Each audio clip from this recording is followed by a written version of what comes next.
مشاركتكم في عاصفة الحد الجنوبي، فكنتم في الخطوط الأمامية وأمام مرمى نيران العدو فلم يتزحزح أحد منكم. هنيئا لكم يفخر بكم الوطن والمواطن. وفي هذه الليلة يودع لنا زملاء منقولين ومتركين ومتقاعدين، نقول الله ييسر أمورهم والله يحفظهم ويوفقهم فيما تقدم من حياتهم.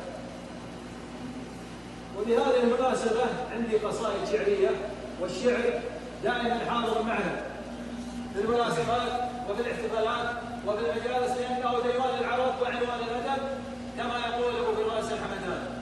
والشعر الجزل مطلب الجميع، لأنه كما يقول عابد إبراهيم: لا يزال الشعر عاطلا حتى تزين الحكمة، ولا تزال الحكمة شاردة حتى يهويها بيت من الشعر.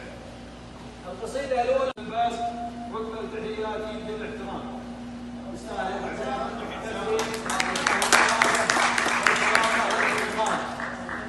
لأنك معبر من رجال الكفر، من نصاك وجاك ما رديته خايف. وقت طال عمرك للتكريم والعلوم الغالية. لو سمحت يا خالد الشريف.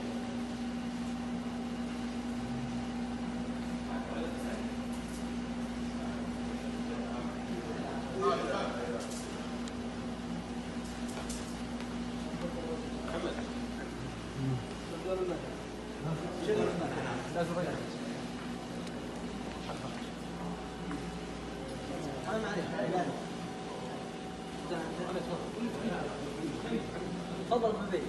تفضل ابو عبيد، تفضل.